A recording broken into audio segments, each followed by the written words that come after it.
ఉత్తరాంధ్ర ఒకప్పుడు వలసలకు చిరునామాగా ఉండేదని ఇప్పుడు కార్పొరేట్ సంస్థలకు నిలయంగా మారుతుందని రాష్ట్ర సమాచార శాఖ మంత్రి కొలుసు పార్థసారథి తెలిపారు. విశాఖపట్నంలో నిర్వహించిన పత్రికా సమావేశంలో ఆయన మాట్లాడుతూ Alluri Sitaramaraju airport gateway of global ఆంధ్రగా నిలుస్తుందని అన్నారు. ఆగస్టు 1న ప్రధాని చేతుల మీదుగా 17,912 కోట్ల విలువైన పనులకు ప్రారంభోత్సవాలు శంకుస్థాపన జరగనున్నట్లు వెల్లడించారు. భోగాపురం ఎయిర్పోర్ట్ కేవలం ప్రయాణికులకే కాకుండా ఎగుమతులు, లాజిస్టిక్స్, పర్యాటన రంగాలకు ఊతమిస్తుందని తెలిపారు. 500 ఎకరాల్లో ఏవియేషన్ హబ్, స్కిల్ డెవలప్మెంట్ కేంద్రం, ఎడ్యుసిటీ వంటి ప్రాజెక్టులు ప్రారంభించనున్నట్లు వివరించారు. ఉత్తరాంధ్ర యువతకు ఉపాధి అవకాశాలు పెరుగుతాయని మంత్రి పేర్కొన్నారు. ప్రభుత్వం అటు తిరుపతి నుండి ఇటు విశాఖ, ఇచ్చాపురం వరకు మధ్యలో అమరావతి అన్ని ప్రాంతాలను కూడా సమదృష్టితో చూస్తూ ఆయా ప్రాంతాల అవసరాలు, ఆయా ప్రాంతాల్లో లభించే వనరులు అన్నిటినీ ఆసరా చేసుకుని ఈ రాష్ట్రాన్ని అభివృద్ధిలో దూసుకుపోయేటట్లు చేస్తుందని చెప్పడానికి చాలా గర్వపడుతున్నా అని చెప్పేసి మనం చేస్తాను. ఒకప్పుడు ఉత్తరాంధ్ర వలసలకు చిరునామాగా ఉన్న ఉత్తరాంధ్రని ఈరోజు దేశంలోని అన్ని ప్రాంతాల యువకులకి, ప్రపంచంలోని అన్ని దేశాల్లో ఉన్న పెద్ద పెద్ద కార్పొరేట్ సంస్థలకి ఈరోజు విశాఖపట్నం ఉత్తరాంధ్ర డెస్టినేషన్గా మారిందని చెప్పడానికి చాలా గర్వపడుతున్నానని మనం చేస్తాను. కూటమి ప్రభుత్వం నాయకత్వంలో ఒకసారి 5 సంవత్సరాల చరిత్ర కనుక మనం ఒకసారి నెమరు వేసుకుంటే ఆ 5 సంవత్సరాల పరిపాలన ఈ ప్రాంత అభివృద్ధిని 10-20 సంవత్సరాలకు వెనక్కి నెట్టేసిందని చెప్పక తప్పదు. 2019లో అధికారంలోకి వచ్చిన వైఎస్ఆర్ కాంగ్రెస్ పార్టీ జగన్మోహన్ రెడ్డి గారి నాయకత్వంలో ఈ ప్రాంతాన్ని రియల్ ఎస్టేట్కి అనువుగా ఉన్న ప్రాంతంగానే గుర్తించింది తప్పితే ఈ ఉత్తరాంధ్ర ప్రాంతాల్లో రెవెన్యూ విషయాల్లో కానివ్వండి, లేకపోతే భూ వివాదాలతో కానివ్వండి, లేకపోతే ఎప్పటి నుంచో ఉన్న జమీందారీ లెగసీలో ఉన్న చిన్న చిన్న సమస్యలను ఆసరా చేసుకుని ఇక్కడ లక్షల ఎకరాలని దోచుకుంటానికి ప్రయత్నం చేసిందే తప్పితే ఎక్కడా కూడా ఆ రెవెన్యూ సమస్యల్ని ఏ విధంగా పరిష్కరించాలి, భూ వివాదాలని ప్రజలు మెచ్చే విధంగా ఏ విధంగా పరిష్కరించాలి అని ఆలోచించుకోకుండా కేవలం దోచుకోవటమే లక్ష్యంగా అమాయక ప్రజల్ని మోసం చేసి బెదిరించి, తమ అధికారంతో బెదిరించి భూముల్ని లాక్కోవటానికి ఆ పార్టీ నాయకులందరూ కూడా ప్రయత్నం చేశారు తప్పితే ఎక్కడ కూడా ఈ ప్రాంత అభివృద్ధి కోసం కానీ, ఈ ప్రాంత యువతకి ఉపాధి కల్పించడం కానీ, లేకపోతే వలసల్ని అరికట్టడం కోసం కానీ ఎక్కడా కూడా ప్రయత్నం చేయలేదని నేను మనం చేస్తాను. ఒక జీవో 596 అనే జీవోని తీసుకొచ్చి, ఏదైనా ప్రభుత్వం ఒక జీవో తీసుకొచ్చిందంటే పేద ప్రజలకి మేలు జరగటం కోసం, రాష్ట్రానికి మేలు జరగటం కోసం ఏ ప్రభుత్వం అయినా జీవోలు తీసుకొస్తుంది. అంతేకాని ఈ జీవోని ఆసరా చేసుకుని జీవో రాకముందే ప్రజల్ని మోసం చేసి ప్రజల దగ్గర నుంచి దాదాపు 20-25 వేల ఎకరాల అసైన్మెంట్ భూముల్ని దోచుకోవటానికి ప్రయత్నం చేసిందంటే ఆ ప్రభుత్వం యొక్క ఆలోచన విధానం ఏమిటో కూడా మరి అందరూ కూడా ఆలోచించాలని నేను మనం చేస్తాను. ఏదో 3 రాజధానులు, అభివృద్ధి, పంపిణీ జరగాలి అనే పదాలతో ప్రజల్ని మోసం చేసి కనీసం మీ ఆలోచనలకు కానీ మీ సిద్ధాంతానికి కానీ తగ్గట్లు ఏ ఒక్క అభివృద్ధి కార్యక్రమం అయినా సరే ఈ ఉత్తరాంధ్రలో కానీ రాయలసీమలో కానీ చేశారా అని నేను ప్రశ్నిస్తా ఉన్నాను. నేను 2014-19లో మధ్యలో చంద్రబాబు నాయుడు గారు ఇక్కడ ఐటీ హిల్స్ని ఏర్పాటు చేసి Templeton, Visakha Franklin Templeton, HCL, IBM, fintech ఇటువంటి పెద్ద పెద్ద ఐటీ దిగ్గజాలను తీసుకొస్తే వాళ్ళని బెదిరించి వాళ్ళకి ప్రభుత్వం ఆమోదించిన అనేక ఇన్సెంటివ్స్ని కత్తిరిస్తామని చెప్పేసి బెదిరించి వాళ్ళందరూ కూడా ఇక్కడి నుంచి పారిపోయే విధంగా చేసింది గత వైసీపీ ప్రభుత్వం అని చెప్పేసి మనం చేస్తాను. ఒకసారి ఆలోచన చేయండి ఉత్తరాంధ్ర ప్రజలందరూ కూడా. ఏదైతే ఆ రోజు చంద్రబాబు నాయుడు గారు ఆలోచన చేశారో ఈ ప్రాంతాన్ని ఐటీ హబ్గా తీర్చిదిద్దాలని,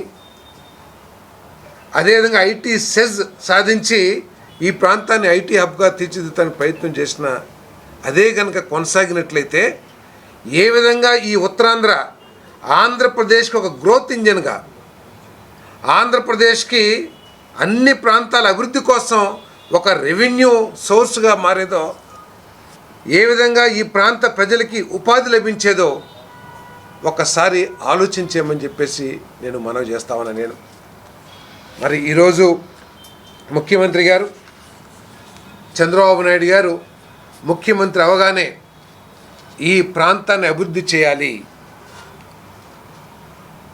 ఉత్తరాంధ్ర జిల్లాలు వెనకబడిన జిల్లాలు అనే నానుడి ఏదైతే ఉందో అది చరిత్రలో మిగిలిపోవాలి తప్పితే భవిష్యత్తులో అత్యంత అభివృద్ధి చెందిన జిల్లాలుగా ఈ జిల్లాలని అభివృద్ధి చేయాలని చెప్పేసి లక్ష్యంతో మరి ముఖ్యమంత్రి గారు అదేవిధంగా మరి లోకేష్ గారు పనిచేస్తున్న విషయాన్ని ఈసారి ఒకసారి గుర్తు చేసుకోవాల్సిన అవసరం ఉందని చెప్పేసి నేను మనవి చేస్తా ఉన్నాను. జగన్మోహన్ రెడ్డి గారు విశాఖ 3 రాజధానులు అనే పేరుతో విశాఖపట్నంలో ఎగ్జిక్యూటివ్ క్యాపిటల్ ఏర్పాటు చేస్తానని చెప్పేసి కనీసం ఒక 500 కోట్ల నుంచి 500 కోట్లు అయినా సరే కనీసం ఖర్చు పెట్టి ఆ ఎగ్జిక్యూటివ్ రాజధానికి కావాల్సిన మౌలిక వసతుల్ని కనీసం ఏర్పాటు చేయడానికన్నా ప్రయత్నం చేశారని చెప్పేసి అడుగుతా ఉన్నాను నేను. ఎగ్జిక్యూటివ్ రాజధాని అంటే దానికి కొన్ని వసతులు ఏర్పాటు చేయాలి. అంటే ఇవన్నీ కూడా ప్రజల్ని మోసం చేయడం తప్పితే వేరేది ఏమీ కాదని చెప్పేసి మనం చేస్తాను. కేవలం తన కలలకి తగ్గ ఋషికొండని బోడిగుండు చేసి ఋషికొండ మీద 500 కోట్ల రూపాయల ప్రజాధనాన్ని వృధా చేసి తనకి కావాల్సిన మరి ఏదో 10 లక్షలు 20 లక్షలు అంటారు ఆ కమోడ్, అటువంటి వాటిని ఖర్చు పెట్టి వృధా చేయటం తప్పితే ఏమీ చేయలేదని చెప్పేసి కూడా నేను ఈ సందర్భంగా నేను తెలియజేస్తా ఉన్నాను నేను. అంతేకాదు భోగాపురం ఎయిర్పోర్ట్ ఈరోజు వైసీపీ వాళ్ళు మాట్లాడుతూ ఉన్నారు. ఒకసారి ప్రజలందరూ కూడా జ్ఞాపకం చేసుకోవాలి. ఎందుకంటే క్రెడిట్ చోరీ ఈ మన జగన్మోహన్ రెడ్డి గారికి అలవాటైపోయింది. ఇక్కడ గూగుల్ డేటా సెంటర్ వెంటనే నెక్స్ట్ డే సాక్షి పేపర్లో ఒక స్టేట్మెంట్ ఏమని, Adani data centre Google data centre నేనే తీసుకొచ్చాను, నేనున్నప్పుడే భూమిని అలాట్ చేశాను, ఇదంతా కూడా నేను చేసిందని చెప్పేసి ఒక స్టేట్మెంటు చేస్తూ ఉంటారు. నేను అడుగుతూ ఉన్నాను జగన్మోహన్ రెడ్డి గారు, మీరు కనుక గూగుల్ డేటా సెంటర్ తీసుకొస్తే భూమిని అలాట్ చేస్తే ఎందుకు ఆ డేటా సెంటర్కి సంబంధించిన కనీస పనులు ప్రారంభం కాలా?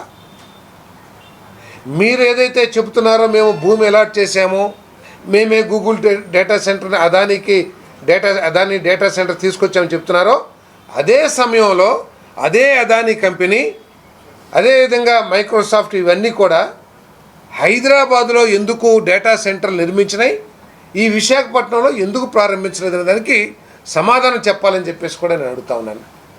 ఒకవేళ డేటా సెంటర్ బిజినెస్ బాగోలేదు, డేటా సెంటర్స్ ఎక్కడ కూడా టేక్ ఆఫ్ కాలేదంటే అర్థం చేసుకోవచ్చు భూమి ఎలాట్ అయినా కూడా డేటా సెంటర్ రాలేదని. కానీ మీరు ఎప్పుడైతే మీరు భూమి ఇచ్చానని చెప్పుకుంటున్నారో, గూగుల్ నేనే తీసుకొచ్చానని చెప్పుకుంటున్నారో, అదే సమయంలో హైదరాబాద్లో అనేక డేటా సెంటర్లు వచ్చిన విషయం వాస్తవా కాదని చెప్పేసి మనం చేస్తాం. ఏమి బెదిరిస్తే ఆ డేటా సెంటర్లో పారిపోయినాయో కూడా సమాధానం చెప్పాలని చెప్పేసి కూడా నేను మరి వారిని కోరుతా ఉన్నాను. నేను భోగాపురం గురించి ఈరోజు చెప్తా ఉన్నారు. ఆ రోజు ఏం మాట్లాడారో ఒకరు ఒకసారి అర్థం చేసుకోవాలి. ఎర్ర బస్సు కూడా రాని భోగాపురానికి ఎయిర్పోర్ట్ ఎందుకు? కోర్టులకు వెళ్ళి భోగాపురం ఎయిర్పోర్ట్ను ఆపేద్దాం అని బహిరంగంగా ప్రకటన చేశారా లేదా? విశాఖపట్నం ఎయిర్పోర్ట్లోనే మధ్యాహ్నం పూట ఈగలు తోలుకుంటుంటే ఇంకా కొత్త ఎయిర్పోర్ట్ ఎందుకు? భోగాపురం ఎయిర్పోర్ట్ నిర్మాణం చేయడం అనేది దిక్కుమాలిన ఆలోచన. దోపిడీ కోసమే జిఎంఆర్ సంస్థకు ఎయిర్పోర్ట్ నిర్మాణ బాధ్యతలు. జిఎంఆర్ లాంటి సంస్థకు ఈ ఎయిర్పోర్ట్ ఇవ్వటం గర్వకారణం అని చెప్పేసి 23 ఫిబ్రవరిలో రెండోసారి శంకుస్థాపన టైంలో జగన్ గారు మాట్లాడారు. అంటే ఏ విధంగా జగన్మోహన్ రెడ్డి గారు ఈ రాష్ట్రాన్ని నాశనం చేశారో ఒకసారి ఆలోచన చేయాలి. ఆయన చేసిన కార్యక్రమాల మూలంగా ఆయన చేసిన విధ్వంసం ఏదో ఉపన్యాసానికో లేకపోతే పత్రికా ప్రకటన కోసం విధ్వంసం అని అంటలా. పోలవరం తీసుకోండి, వాళ్ళే చెప్పారు 2021, 2022 కల్లా నీళ్లు ప్రవహింపజేస్తామని. దాన్ని ఆలస్యం చేశారు. ఒక్కసారి నష్టాన్ని కనుక లెక్కలేసినట్లయితే ఈ రాష్ట్రం ఎన్ని వేల కోట్ల రూపాయలు, లక్షల కోట్ల రూపాయలు ఈ రాష్ట్రంలో రైతాంగం నష్టపోయిందో ఏదైనా ఒక సంస్థ క్యాల్కులేట్ చేస్తే ఈ రాష్ట్రానికి వైసీపీ చేసిన నష్టం ఏంటో అర్థమవుతుందని చెప్పేసి మనం చేస్తాం. ఏదైతే ఐటీ కంపెనీలని ఆ రోజు చంద్రబాబు నాయుడు గారు ప్రారంభించారో ఐటీ హిల్స్లో, అవి కనుక వచ్చినట్లయితే ఈ రాష్ట్రానికి ఎంత మేలు జరిగేది? ఆదాయపరంగా కానివ్వండి, ఉపాధి పరంగా కానివ్వండి. ఒకసారి ఏదైనా సంస్థ విలువ కట్టినట్లయితే ఎన్ని లక్షల కోట్లు ఈ రాష్ట్రానికి జగన్మోహన్ రెడ్డి గారు లాస్ చేశారో అని చెప్పేసి అర్థమవుతుందని చెప్పేసి కూడా నేను ఈ సందర్భంగా నేను మనవి చేస్తాను. మరి ఈరోజు